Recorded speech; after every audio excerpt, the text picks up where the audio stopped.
అందరికీ నమస్కారం. ఈరోజు మనము తోటకూర బొమ్మిడి చేపల కర్రీ తయారీ విధానం చూద్దాం.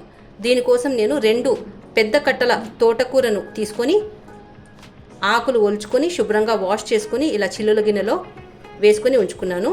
అలాగే 30 గ్రాముల ఎండు బొమ్మిడి చేపలు తీసుకొని శుభ్రంగా వాష్ చేసిన తర్వాత నీటిలో నానబెట్టుకొని ఒక 10 నిమిషాలు ఉంచుకోవాలి. ఇప్పుడు స్టవ్ ఆన్ చేసి ఒక ప్యాన్ పెట్టుకొని ఇందులోకి 1.5 పెద్ద చెంచా ఆయిల్ వేసుకోవాలి. ఆయిల్ కాగిన తర్వాత ఇందులోకి 1/2 టీ స్పూన్ ఆవాలు, 1/2 టీ స్పూన్ జీలకర్ర, కొద్దిగా మెంతులు వేసుకోవాలి. ఆవాలు చిటపటలాడాక ఇందులోకి 2 పెద్ద ఉల్లిగడ్డలు ముక్కలుగా కట్ చేసుకునేటివి వేసుకోవాలి. కొద్దిగా కరివేపాకు. ఈ కర్రీలోకి ఉల్లిపాయలు ఎక్కువగానే పడతాయి. 2 నిమిషాలు ఉల్లిపాయలు వేగిన తర్వాత ఇందులోకి ముందుగా నానబెట్టి ఉంచుకున్న బొమ్మిడి చేపలు వేసుకోవాలి. వీటిని కూడా నూనెలో ఒక 2 నిమిషాలు వేపుకోవాలి. 2 నిమిషాలు వేపుకున్న తర్వాత ఇందులోకి 1/2 టీ స్పూన్ పసుపు, 1 టీ స్పూన్ ఉప్పు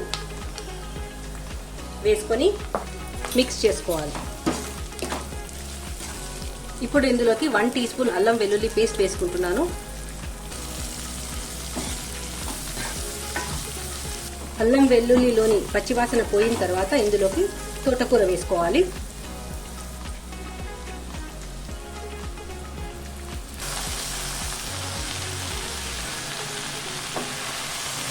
తోటకూర అంతా నూనెలో బాగా మిక్స్ చేసేసుకోవాలి. మిక్స్ చేసుకున్న తర్వాత దీని మీద మూత పెట్టేసి 2 నిమిషాలు అలాగే వేగనివ్వాలి.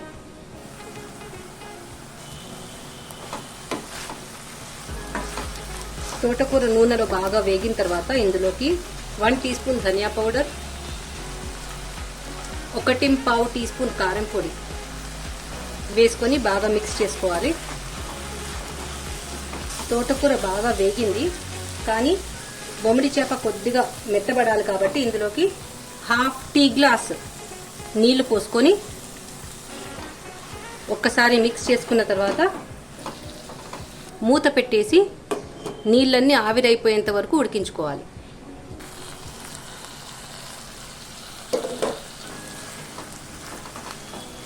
నీళ్ళన్నీ ఇంకిపోయాయి, పైగా బొమ్మిడి చేపలు కొద్దిగా మెత్తబడ్డాయి. ఇప్పుడు మనము స్టవ్ ఆఫ్ చేసి సర్వ్ చేసుకుందాం. తోటకూర ఎండు బొమ్మిడి చేపల కూర తయారైపోయింది. మీరు ఇంట్లో తప్పక ట్రై చేసి చూడండి. వీడియో నచ్చినట్లయితే please like, share and subscribe. Thank you.